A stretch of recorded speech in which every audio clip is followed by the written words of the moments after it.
Well,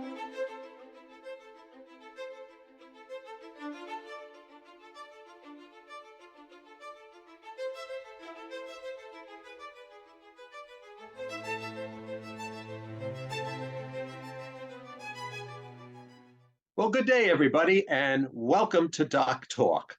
I'm Captain Jeff Monroe, the Director of Education and Standards for the International Association of Maritime and Port Executives. And with me is my wonderful co-host, Aimee and Jeff, Executive Director of the Inland Rivers Ports and Terminals Association. Aimee, nice to have you with us again. Thank you, Jeff. Thank you.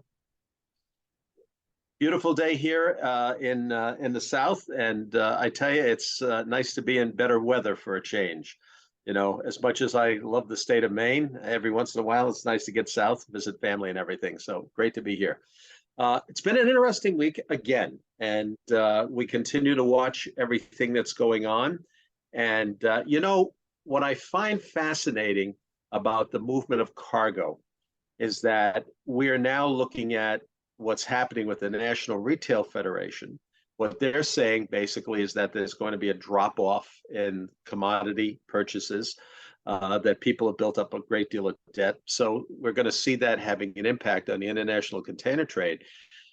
But in most cases, it doesn't really affect you on the Western rivers, does it? Because your cargoes are fairly steady. No, it absolutely does. You know, it may not be in terms of, you know, shipping on the rivers, but what's going on with the National Federation, what's going on with China, if trade, you know, starts to halt with China, you're going to have the exact same supply chain crisis that we saw during the pandemic. That affects everyone, whether you're a shipper, whether you're in the transportation, or whether you're simply a consumer. That congestion, that crisis exploded and spread to every single mode, to every single commodity, and to every single, you know, piece of the workforce.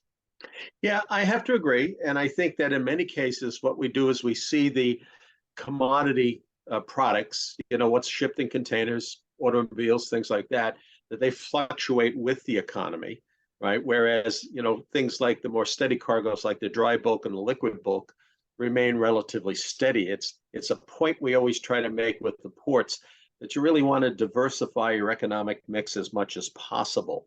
And I think that if you find yourself in a situation where you're only focused on one type of trade, that it really puts you at a competitive disadvantage.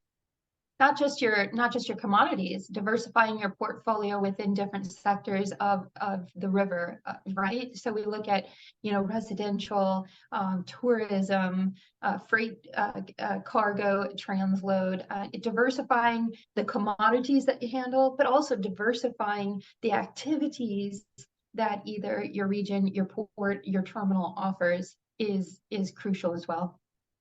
Well, the last time we had a chance to talk, we were watching the downward slide of the international container rates on all of the different routes and all the different markets. And that has continued. And for the first time, it was reported out this last week that the average container rate for cargo moving internationally around the world is below $2,000 per 40-foot box. And I think that is consistent with what we were looking at, was the overcapacity of the container slots on the international market, and also sort of the softening of the economy. Even the National Retail Federation has downplayed and basically said that they're going to be seeing less purchases in regards to just, you know, overall commodities that people have been wanting to buy.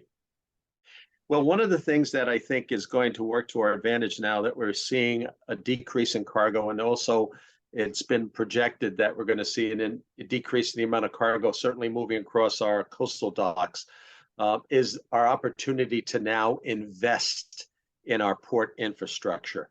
And I know you've been particularly keen on the investment and the opportunity to get grants.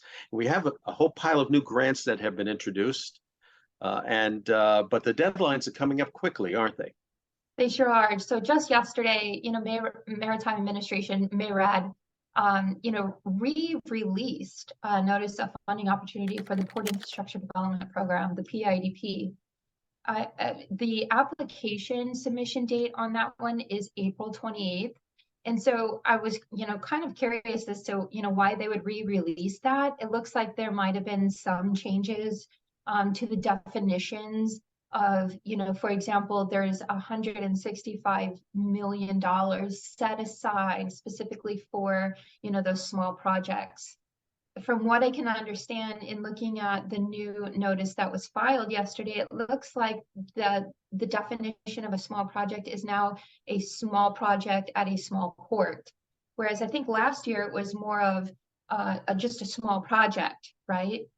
And so either it's an interpretation or maybe it was a legislative change through the National Defense Authorization Act. Something happened to where Maritime Administration is now saying 165 million is set aside for small projects at small ports. So really, what does that mean? A small project defined as under 11.25 million, and a small port is defined as a facility, a public facility that handles less than 8 million tons a year. That is a huge deal for the ports and terminals on the inland river system, because that kind of, narrows down the eligible applicants so that smaller port facilities have more funds available to them. I think that's extremely valuable and very, very farsighted on the part of the government to do it that way. Because as you know, most of our coastal ports who, are always looking to see whatever grant money they can get, and for good reason, obviously. But a lot of times their demand exceeds what makes it available through the federal grant program. So it kind of brings the smaller ports onto a level playing field.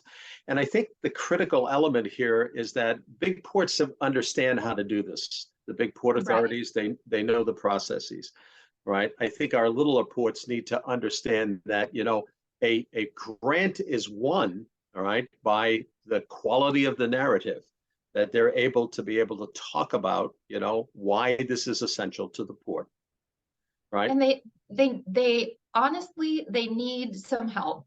They need some help within our industry and our stakeholders. We are desperate for grant writers. We are desperate for, different industry stakeholders that can help us with that narrative. Most of our smaller ports are just so small in staff size.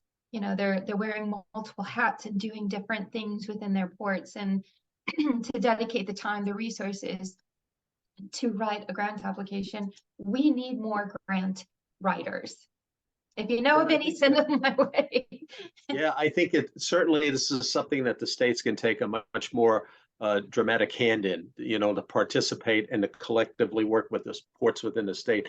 The other thing is that most of these grants really require an economic impact piece. How many jobs are created? What's the overall economic impact? What is realistic? What is potentially viable as far as cargo is concerned? There's also a match component in most of these grants, and of course, as most of us know, the higher the match that we put on the table, the better our opportunity of getting that grant is, and that makes it very challenging. But the other thing to keep in mind is that the Office of Management and Budget also has a post-grant system that they put in place, where once the money is applied for and won, that there's some careful criteria that has to be followed. Sure, absolutely. So those, are really great key aspects of what makes, a grant application successful, or what can help, your grant application in the future. But we cannot underplay, we cannot undervalue the power of our Congress. And it's something that I desperately wanted to talk to you about today, Jeff, because what we just saw, when we were filming our last podcast, we were still going through the whole, Speaker of the House elections, and nothing could happen, right, in Congress until that was resolved.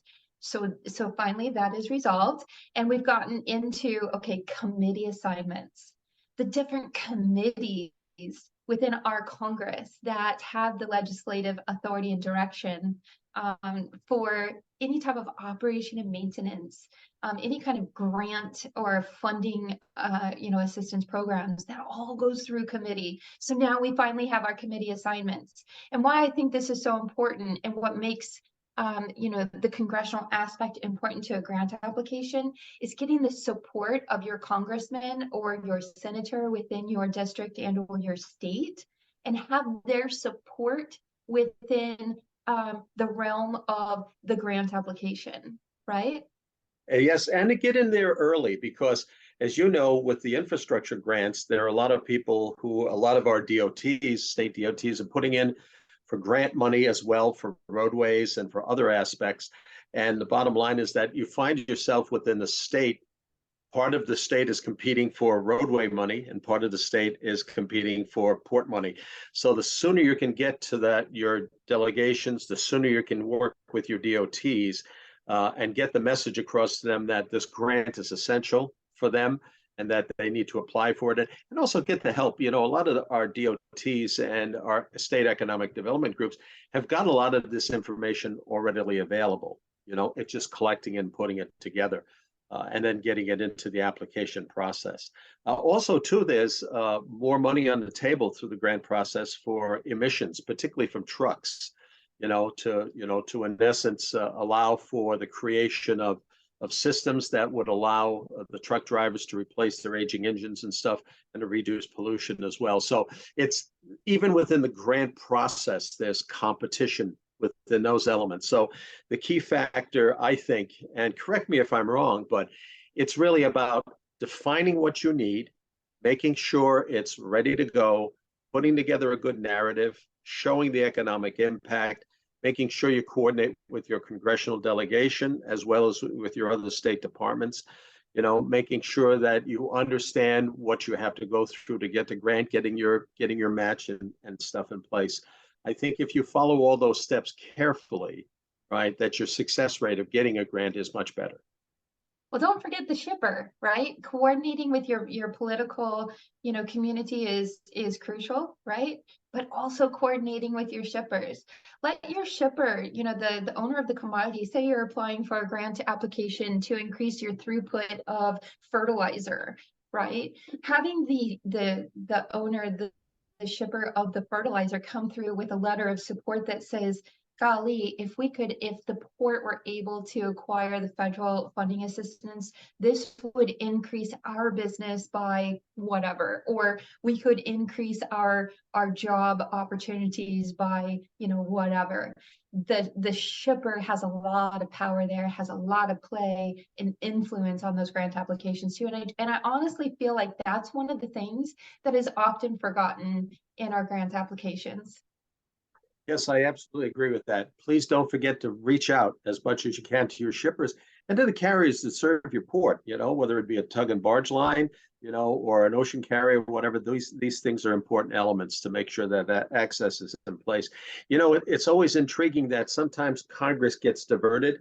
And I know there was a great deal of discussion, and I'm paying particular attention now to what's happening with the sort of the congressional sense of where we're going to move forward. And of course, as you probably are aware, there have been moves in the past to affect and make changes to the Jones Act.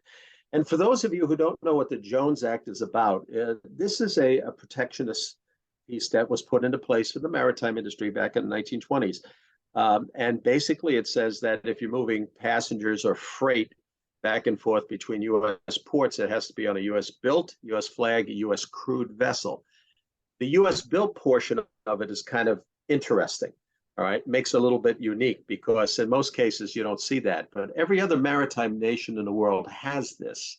And it also extends, not the Jones Act, but similar protection extends to our aviation world, all right? So, okay, so for I was example, going to ask you, like, we're getting used to the Chinese balloons, right? Are you saying that if there's a change to the Jones Act, that we might have Chinese flagged vessels yeah, I just want to see the very first Chinese towboat going up the Mississippi River there. I'm sure that's going to raise a few eyebrows. But But and as I mentioned, the aviation world's got that too, because you can't fly, British Airways between New York and Kansas City, for example. But what I find is bad about this is there's a lot of misinformation about it. So I just completed a course in San Juan, and it was very interesting to watch the discussions going on about that. They say, well, if we eliminated the Jones Act, it would make products cheaper for us down here and everything. The reality is that the cost of moving cargo has dropped considerably worldwide, and it has affected the Jones Act trade as well. So that really, the vast amount of money that's really being made is not by the ocean carriers or the shippers. It's being made by the middlemen, the distributors. In many cases, it's controlled by a small group of people. And those rates don't change. If the Jones Act goes away, all that's going to change is that the amount of profit margin for the distributors will change. I don't want to steer you away from or distract you from the Jones Act conversation, but I am super interested in what you heard while you were in San Juan. For our listeners, incorporating the knowledge from the Inland Rivers Ports and Terminals Association with the International Association of Maritime and Port Executives, what are you hearing in Puerto Rico, in San Juan? Is there an opportunity for increased trade? What are the opportunities for America and for U.S. to increase trade? Well, I have to tell you, there's no question in my mind that the Caribbean, particularly the U.S. Commonwealths and the possessions down there, could do a lot more business with the inland rivers than they're doing right now. And part of the reason I think that is because I had a chance to look at the commodity flows into Puerto Rico overall. They're still suffering with the aspects of what happened with Maria, and the subsequent storms that came there. So the opportunity to bring cargo in, by barge, the opportunity to bring cargo in, and also the opportunity to take cargo out. There's a great deal of product that is produced in Puerto Rico, and in the islands down there that can go outbound as well and come into the continental United States. So there's no question in my mind that goes on. And a lot of it is going on already. There's a container on barge that's moved in there. There's also, the carriers that go into places like Jacksonville and Miami. But, there's an opportunity, I think, and I think what has to happen here is that the shippers that you have, people that you have in your membership, and the people of the Caribbean need to sit down and meet and find those areas that they have in common, because they're importing LNG for their power systems down there. They're bringing in a lot of construction material and other products, certainly a lot of commodities and everything. So there's no question that those opportunities exist. And as I watch the ports along the Gulf Coast, and of course, I think your ports, I think that's going to be a natural avenue for them to take. Oh, I totally agree. And I'm really excited for our Gulf ports that are typically smaller in size. We of course have, the Port of Houston, the Port of New Orleans, and the Port of Mobile. But guess what? We also have the Port of Morgan City, Hancock County Port Authority, Pascagoula, and so on and so forth. So these smaller ports, I think, can cater to a shipper along the lines of smaller than say a ship going into Houston, right? They can cater to those smaller shipping volumes that are going into Puerto Rico and then coming back from Puerto Rico or others in the Caribbean, and they are well poised. There's obviously tons of funds, right? Pun intended, but tons of funds for any infrastructure investments that they may need to increase that trade with the Caribbean. Yeah, I also have to keep in mind that this is not just about trade between the continental United States and the islands. I mean, a lot of these ports service also areas in South and Central America. San Juan, for example, brings in cargo from Algeciras in Spain, and other parts of Europe and Africa. So there are a lot of potential opportunities there. And again, I think, if people are really interested in doing business, between our members, we can help them do that, to find the right connections, In the and be able past, to make we've taken a delegation down to Panama in Central America. Maybe it's time to take a delegation down to, the Caribbean and start these useful conversations. Well, I have to tell you, the hospitality in Puerto Rico, not only in San Juan, but the wonderful people from Ponce was absolutely wonderful. I'm sure they'd be more than thrilled to talk about it. And, the nice thing about it is that, things are not as challenging as they were, particularly now that the Federal Maritime Commission is looking at a whole different set of rules and regulations that really benefit shippers. And in the long run, they have made the process so much simpler. Where you used to have to have your attorney bring in a complaint, hand deliver it to the FMC and DC and stuff. Now all we have to do is an email, have the proper documentation connected with it.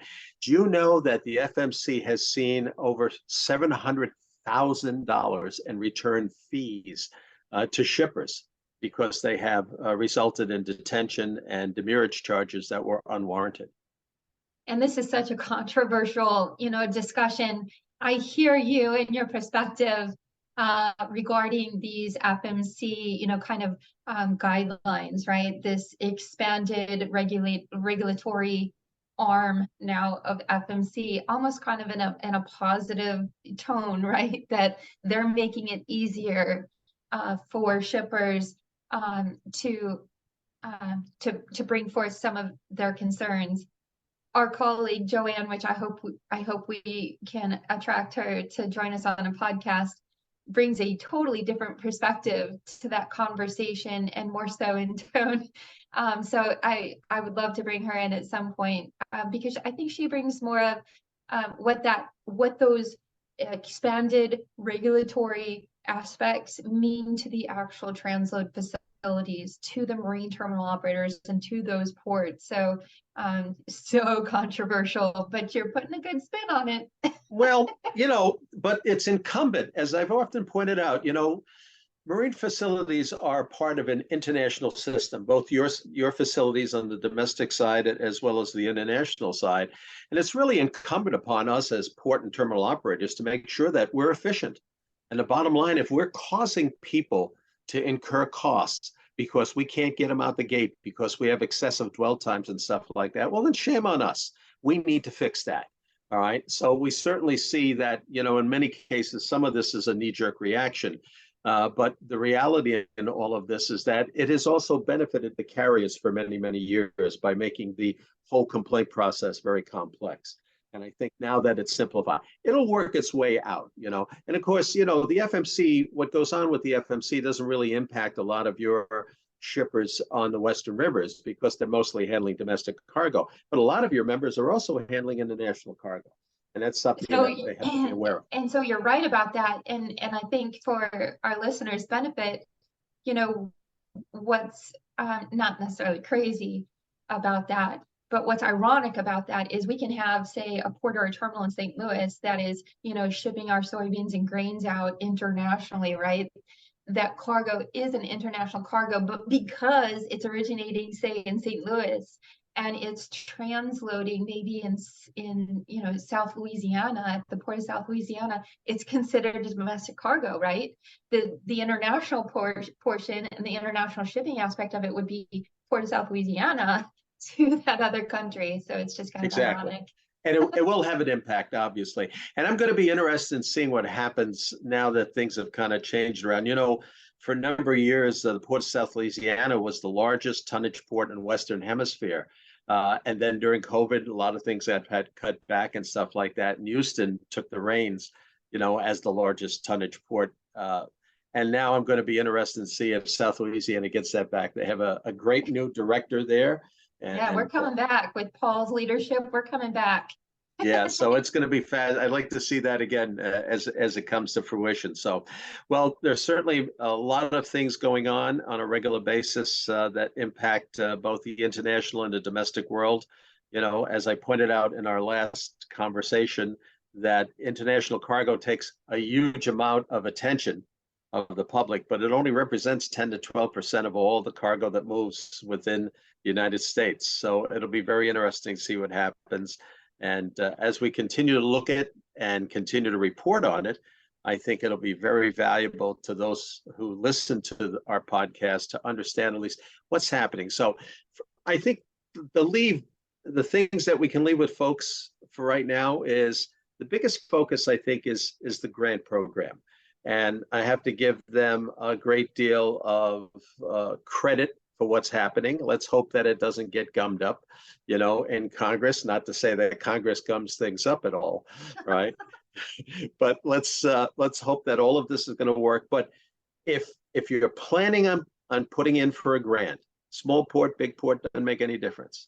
All right. If you're planning on putting in a grant, you need to be moving right away. You need to get under that deadline of April 28th. You need to get your narrative, your economic impact. You need to, have somebody help you with it as necessary. And I know we have a shortage of grant writers and stuff, and need to understand, whatever we can put into it is going to give us a better opportunity, in the match portion of it, to succeed in a grant. And talk to your shippers, as you say, Aimee. Talk to your congressional delegation. Talk to your folks. Talk to your states, so you're not competing within your own state. We've got a really great graphic within the association that we're really focusing on this year, and it's the stakeholder graphic. That without our congressional delegation, without our state agencies, without our barge lines and the ports and the terminals and the workforce and the shippers, it's all about the movement of freight and the shipper. And I think we sometimes get lost in our part of the graphic, our part of the schematic, that we can lose focus on all of those different aspects that do have to come together for a successful supply chain, right? And there I go. There it is. It's a successful supply chain. That should be our goal. And so, bringing in all of the stakeholders that are needed for that success, I think is going to be crucial. And especially paying attention to our new Congress, our 118th Congress. We cannot undervalue the role that they play in our supply chain. Well, I have to tell you, it's incumbent upon us to make sure we not only educate the public, but also make every effort to educate our congressional delegations. I was always very fortunate to get in on a regular opportunity to see Senator Collins, Senator Snowe when she was still a senator, now Senator King, and they take the time to listen, because this is an important topic for all of us. And it's our responsibility as individual ports and terminal operators to make sure that we get in, knock on their doors, and bring them the data. And if people need data, that data is readily available through us, through you. We can help you, bring that information forward. Absolutely. So, and I think that it's very important. And I think really we should do like an entire podcast on, the congressional aspect of this. But what I'd like our listeners to remember, and what I can consistently tell our members, please never go into a congressional office with only challenges. Present your potential solutions. Here's my challenge. And I think if we could do X, Y, or Z, help them help you, right? And lean on your associations in order to bring forth those solutions. I absolutely, there's great wisdom in that, because, in the long run here, nobody knows the industry better than we do. Right? Let's help them understand what they need to do. Well, I think you're so kind. It takes a village, right? It takes a village, absolutely. And the fact of the matter is that we come to recognize in the course of time that the domestic and international side works very carefully together. As I've often said in my courses, right, that if New York sneezes, right, Kansas City will catch a cold. So the reality is that we all have to think systematically. We all need to come to understand that all of the supply chain problems that we faced, right, that seem to have now settled out, and only because the volumes have decreased, right, that they'll come up again unless we fix it now while we have the opportunity. And it seems like we have the ear of our elected officials. Let's take advantage of that. I totally agree. Now, Captain, you've got a class coming up, a virtual, class for an inland marine port executive class or manager class coming up virtually March 16th. But I am really interested in taking, and I hope I get an invitation to attend, your inland marine terminal operator class that you're having. I think it's in September, right? Yes, it's in Memphis. It's actually at the back end of after your annual meeting is done at the end of September. It'll be in Memphis, and the University of Memphis is our sponsor. We'll be doing an inland marine terminal operator program there, as well as the both a coastal and inland management program online. It's 4 days, 4 hours. And while I'm not a big fan of online programs, I think in this particular case, there's enough people who are saying, we'd like to at least, do the online portion of it. But the executive portion, as well as the MTO and the inland marine terminal operator, those will all be done in person. And we have great instructors. I'll be there, and some other good faculty that we have there. And of course, you're always invited, Aimee. Oh, thank you. Well, I really am just so excited to take that class, because I know you have one of the best terminal operators teaching that class. And so I'm really interested in learning, what goes into, rate consideration from the terminal operator's perspective, right? We think of a lot of times from the shipper's perspective, what it costs to ship our goods, what it costs to transport our cargo. I can't wait to hear from the terminal operator's perspective of what goes into rate consideration. Yeah, absolutely. And we teach them all the 4-letter words. Dock. What? Yeah, we teach them all the 4-letter words. Dock, pier, boat. Okay, nice. Anyway, I think we've reached the end of our course here. And our producer is telling us that we're running out of time. So as always, it was an absolute pleasure to speak with you, Aimee, and I look forward to our next conversation. And I think we can start diving in depth a little bit more into some of the regulatory framework, which will be very helpful, and I think for folks. But if anybody has questions at any time, please feel free to contact me or Aimee. We're always happy to help. That's what we do. 24/7, right? 24/7, 365. We are constantly, working for our members, providing that guidance, those resources, and really just encourage you to reach out if there's anything that we can do, any questions that we can answer, any guidance we can offer. I can attest to that, because how many times have I gotten emails from you in the middle of the night, right? Or on my way to church, right? And I get this phone call, right? And I'm sitting there going like, oh my. Yes, Aimee. And I always appreciate you always answer, and I can't thank you enough for that. I will always answer your call because I know better. I know better not to. Anyway, nice. As we say in Southern Maine, y'all take care now. You're here, and we'll look forward to chatting with y'all again in the near future. Thank you so much, Jeff. Thank you, Aimee.